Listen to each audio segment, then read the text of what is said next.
大家好，欢迎来到听书学史。今天我要给大家介绍《创意整理与收纳术》这本书。现在您的家舒适吗？如果将家变成世界上最舒适的空间，压力将大大减少，幸福感将显著提升。今天视频的内容包括以下2个部分：第一，将您的家变成世界上最舒适的空间的最佳方法；第二，其实这些才是舒适居室打造的关键。首先是第一部分，将您的家变成世界上最舒适的空间的最佳方法。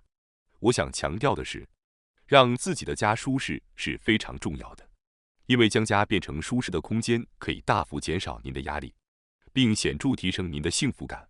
现代社会是一个充满压力的社会，许多人在生活中承受着巨大的压力，因此保持家中的舒适环境，尽量减少压力，能够有效地帮助我们放松。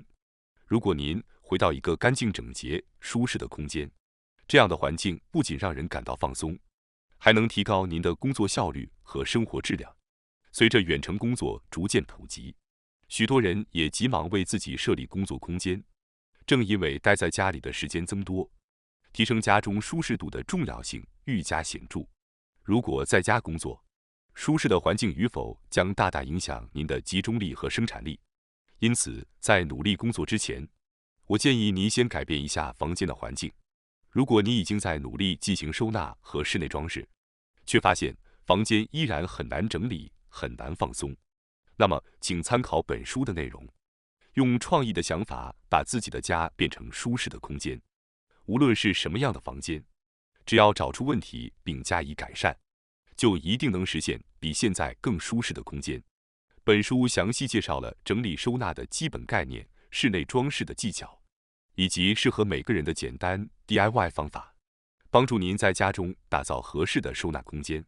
即使是从未尝试过 DIY 的人，现在也可以通过不需要专业工具的便利物品轻松入手。所以我希望大家都能尝试一下。当然，如果您经济宽裕，可以通过搬家或装修来实现理想的家居环境。但我希望您首先能尝试本书中无需花费太多金钱的创意方法。我们来一起把您的房间变成您心目中世界上最舒适的空间吧。谈到舒适的房间，很多人可能会考虑减少物品的数量。房间里物品过多、杂乱无章，根本不能称为舒适，因此减少物品是必要的。然而，作者指出，单纯减少物品并不能让房间变得舒适。例如，虽然减少了物品，但如果收纳不便或感觉不方便，或者房间整理得很好，但仍然感觉住得不太舒服，那么这样的房间就不能称之为舒适。物品的数量不仅仅是一个因素，收纳方式、家具的选择与摆放、室内装饰和照明的选择等都会影响到居住的舒适度。而这种最佳平衡点并不是取决于您想要怎样的房子，而是取决于您希望怎样生活。最近备受关注的极简主义者是指那些将生活中不必要的物品全部舍弃，只用自己认为必要的最少物品生活的人。终极的极简主义者甚至会舍弃冰箱和洗衣机，房间里显得非常空荡。或者有一种名为简约主义者的生活方式，它不受物品数量的限制，而是以自己是否喜欢为标准。这些概念都集中在如何与物品相处上。但作者提倡的创造性整理收纳术则稍有不同。创造性整理收纳术关注的是如何改善那些仅靠物品数量无法解决的家居烦恼，探索各种方法，以创造出最舒适的居住空间。事实上，多项研究表明，空间的布置会对我们的心理状态、专注力、睡眠以及饮食选择等产生各种影响。有研究发现，杂乱的程度越高，生理压力反应就越明显，而这种压力反应的强度因人而异。有些人即使有些杂乱也不会在意，而有些人则无法容忍不完美的环境，这也就不难理解了。然而，无论是哪种人，杂乱的房间无疑会对大脑产生影响。此外，脑中不断想着我得整理一下，也是对大脑的一种负担。根据普林斯顿大学的研究，人们在无序状态下的视觉信息会导致专注力降低，您在家中无法专心工作的原因之一，就是视野中有太多额外信息。因此，整洁的家居环境对发挥最佳表现至关重要。也许我们平时并不太注意，但空间的布置确实会对我们产生各种影响。那么，要创造一个舒适的空间，首先需要做的是注意到日常生活中那些细微的不便和不满。您需要找出导致家居压力的因素，识别出家庭中的压力点，并逐一仔细地消除这些压力因素。这样，您的家就会逐渐得到提升，变得更加舒适。接下来，让我列举一些许多人共同的压力点。最常见的就是杂乱无章的压力点。大多数情况下，这种情况是由于物品过多造成的，但也有可能是储存位置或储存方式存在问题。即使房间收拾得很整洁，但仍然感到不安的压力点也是存在的。这可能与家具的布局、无意识中眼睛所接受的信息、颜色以及灯光的色调有关。还有很多人会遇到找不到物品的压力点，比如我把它放在哪里了这样的情况也很常见。解决寻找物品的问题，可以通过重新审视物品的数量、储存位置和储存方式来大幅改善。每件物品都应该有固定的位置，比如这个放这里，那样的放那里。总之，这些压力点大多数人都会有。通过逐一仔细改善这些压力点，您的房间必定会变得更加舒适。当您感受到某个不便之处被解决后，心情会瞬间变得愉悦。随着压力点的减少，你会越来越喜欢自己的家。房间就像是心灵的镜子，通过各种巧妙的安排来提升生活的舒适度，从而使得家务和清洁变得更加顺畅，更容易保持家居整洁。由此带来的愉悦和舒适的空间，也会对生活和睡眠质量产生积极影响。舒适的生活是提升生活质量的关键。如果您的家舒适，人生的大部分时间您都会感到愉快。一个舒适的房间能让人感到快乐和放松，平静神经系统。而卧室的整理也极为重要。整理好的卧室能让人在睡前放松心情，安然入睡，从而提升睡眠质量。希望您能尝试整理自己的房间，营造一个舒适的空间，并感受其带来的积极效果。为了明确自己的压力点，建议拍摄家中的照片，包括客厅、厨房、卧室和厕所等各个房间的各个角度，然后查看这些照片。如果您发现拍摄的照片中无论哪个角度都很好看，那么就说明您无需再整理房间，已经拥有一个舒适的家。但如果您发现房间杂乱，感觉整体不太舒适，或者空间比您想象的要拥挤许多，那么很多人会意识到这一点。有些人可能会觉得拍照麻烦，但我建议您尝试一下。人们通常难以察觉每天所见的景象中不自然的地方，通过拍照可以发现之前没有注意到的改善点。实际上，如果您拍照后，很多人可能会感到物品似乎有些过多。大多数人的压力点确实是由于物品过多造成的，因此我想建议您优化物品的数量。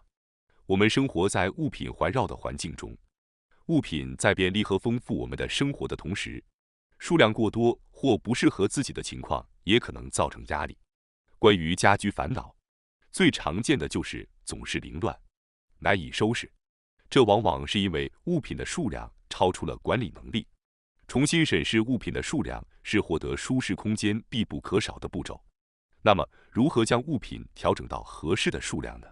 一个基本的方法是，扔掉1年内未使用的物品，比如餐具、杯子、衣物、鞋子和包包等，这样日常使用的物品就会保留下来。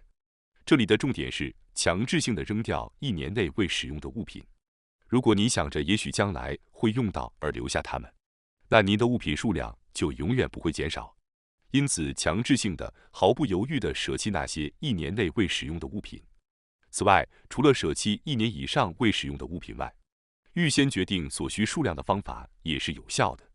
例如，对于一个人生活来说，只需要1双筷子就足够了，因此可以决定只持有1双筷子。其他如餐具、衣物和包包的数量也同样适用。关键在于预先决定所需数量，而不是看它们是否被使用，从而进行数量管理。为了优化物品的数量，可以选择舍弃1年以上未使用的物品，或者预先决定所需数量。这2种方法都很有效。整理时，请务必将所有物品都拿出来。整理的基本原则就是将所有物品都拿出来，暂时清空存储空间，然后对物品进行分类，决定保留哪些，舍弃哪些。这个全部拿出来是整理中的重要环节。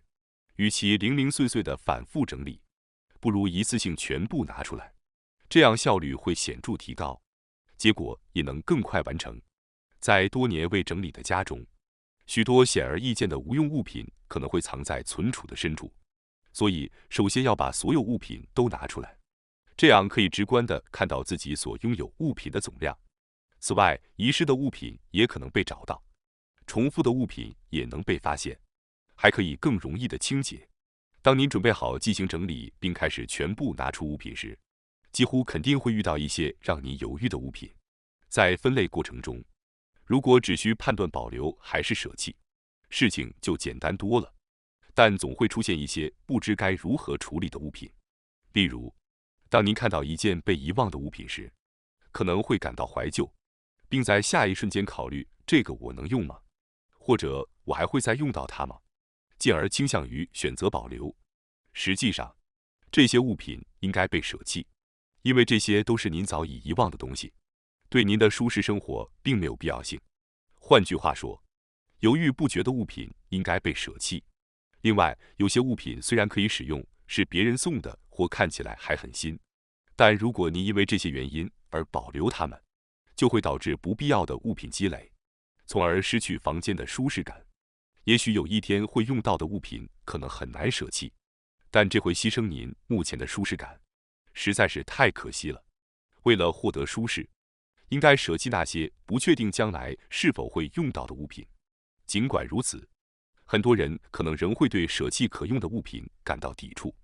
在这种情况下，可以通过回收来减轻内疚感。例如，可以选择将物品卖给回收商店。回收商店的优势在于可以一次性处理多个不需要的物品。通过将物品集中出售给回收商店，可以避免因扔掉可用物品而产生的内疚感。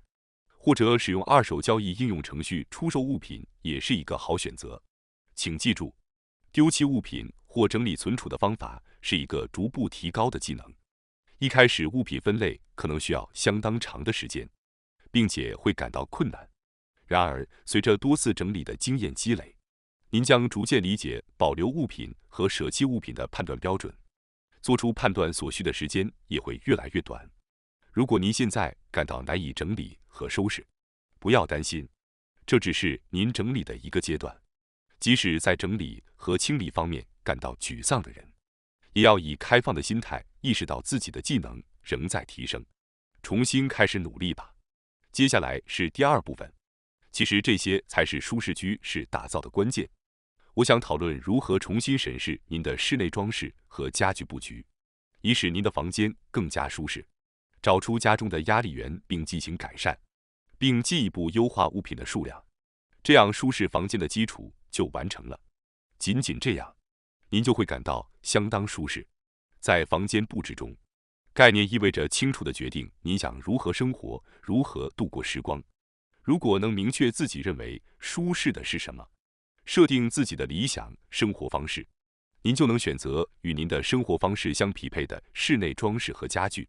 相反，如果在没有确定概念的情况下去看家具或装饰品，您可能会被商店的氛围所左右，始终不知道应该买什么，或者因为兴奋而冲动购买一堆东西，但最终把它们放在房间里，却发现并不常用。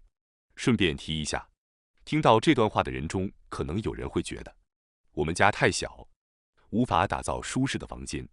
但实际上，舒适的房间并不与空间大小或布局有关。许多人在单间公寓中生活得非常美好，甚至有些人搬到比以前更小的房间中，依然过得舒适。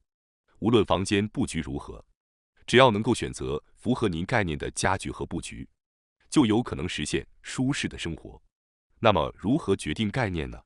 突然问您想要什么样的家，或对您来说什么样的空间是舒适的，可能会让您难以立即作答。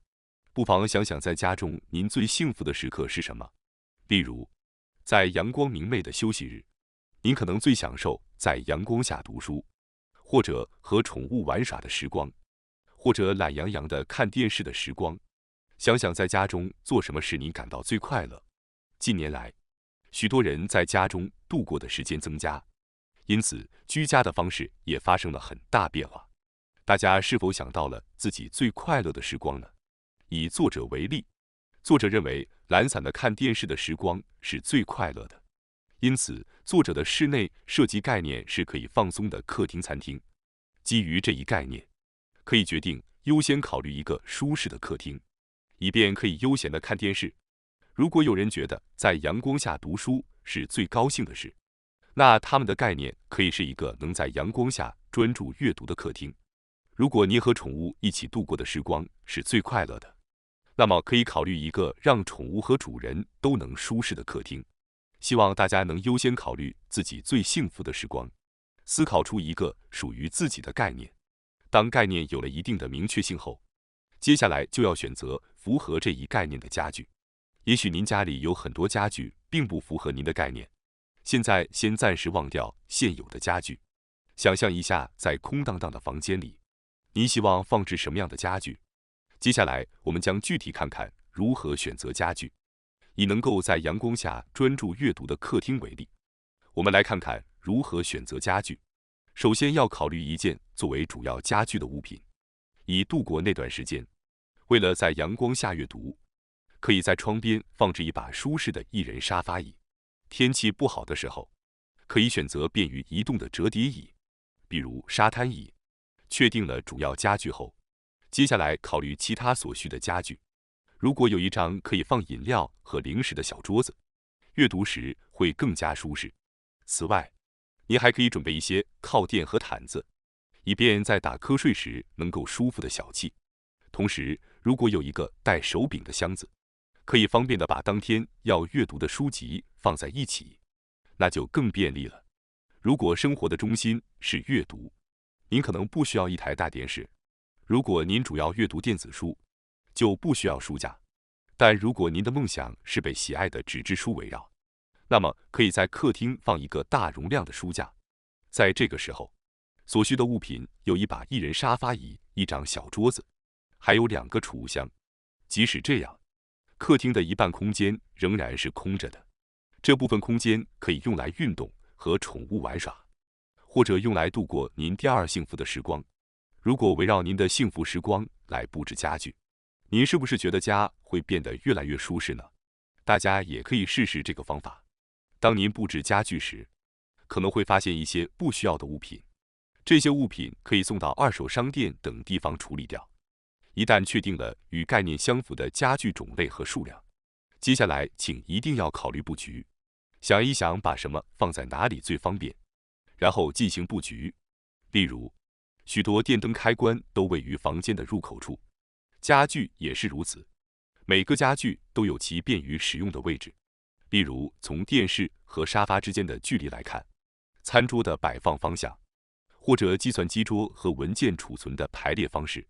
在规划时，可以尽量想象在这个房间里的生活方式，以便能以最短的距离进行访问。此时也要注意生活动线。如果感觉生活不便，或者总是感到疲惫，可能是生活动线的规则没有得到遵守。生活动线的规则是确保生活所需的距离。例如，一个人通行的宽度需要60厘米，侧身走则需要超过30厘米。2个人擦肩而过需要90到120厘米的空间。如果是空荡荡的房间，可以自由走动，但如果在房间中央放一张桌子，您就无法直接到达房间的角落。此时，如果桌子旁没有足够的空间，家人可能会在相遇或擦肩而过时碰撞，甚至需要有一人等候。如果这种情况每天重复发生，就会累积起小小的压力。尤其容易出错的是餐桌周围的布局。即使您只确认了桌子和椅子的尺寸，认为这个尺寸可以放进房间，但实际上，拉开椅子坐下至少需要60厘米的空间。如果没有这个空间，就无法充分拉开椅子，无法保持舒适的空间。即使是一个人生活，如果在走廊上放置物品使通道变窄，或者房间内有遮挡物阻碍走动，也会导致生活不便。当人在面前有障碍物时，会下意识地想要避开。虽然避开障碍物可能不会觉得太辛苦，但实际上大脑会发出命令让身体避开，从而反射性地保护自己。在一条空旷的大道上散步和在人多的繁华街道上散步，虽然走的距离相同，但疲惫的程度却截然不同。人群中的疲惫正是因为无意识中测量与人之间的距离并进行规避。在家中也是如此，如果缺乏必要的生活动线空间，你会在不知不觉中消耗神经，导致生活在这样房子中感到疲惫。特别是与家人擦肩而过的机会较多的客厅、厨房和走廊，这三处需要考虑生活动线的规则，合理安排家具。此外，考虑到生活动线的家具布局也与使用方便性直接相关。例如，如果您考虑到了生活动线，家具之间的距离就能让吸尘器迅速进入，清洁时不需要每次都移动家具，这样就能轻松打扫。反之，如果生活动线杂乱无章，清扫时每次都要移动家具，那么清理起来就会非常麻烦，房间也容易变得凌乱。为了保持舒适的空间，降低清洁的门槛是非常重要的。此外，要实现舒适的生活，室内装饰的选择也非常重要。实际上，看起来时尚的室内装饰有一些法则，我来告诉您。首先是关于室内装饰的颜色，这会对整体印象产生很大影响。关于室内装饰的颜色，请记住尽量减少颜色的数量。无论是室内装饰还是服装搭配，遵循三色规则，控制在3种颜色以内，会显得更为时尚。您的房间是否被各种颜色的家具装饰得满满当当？如果是这样，我们建议您尝试遵循3色规则。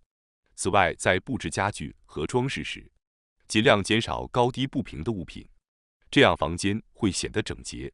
比如，多个高度不一或深度不匹配的家具并排放置就是不好的选择。关注照明也是非常有效的，照明的选择和摆放可以彻底改变房间的氛围，是一种非常出色的装饰品。除了用于照亮整个房间的主灯外，还可以使用落地灯、聚光灯、桌灯等来进行时尚的演绎。例如，可以将聚光灯打在您最喜欢的海报上，让它更加突出。在容易变暗的房间角落放置落地灯，增加柔和的光线。在床边放置桌灯，为睡前时光带来放松的效果。如果仅依赖天花板的照明，房间可能会显得单调。但是多个光源可以在房间中产生阴影，增加层次感，还能让狭小的房间看起来更加宽敞。请务必掌握这些小技巧，享受选择各种时尚的室内装饰的乐趣。最后，我想通知大家一下，我们还有一个新频道——学识 Plus。该频道将每天提供更为精简的视频内容，并增加有关论文等相关有益知识的解说。如果您感兴趣的话，请通过概要栏中的链接进行查看并订阅。感谢大家收看今天的节目。如果你喜欢我们分享的内容，记得点赞、订阅并开启小铃铛通知，第一时间获取我们的更新。在下次的节目中，我们将继续为大家分享更多有益的书籍。再次感谢大家的支持，我们下期再见。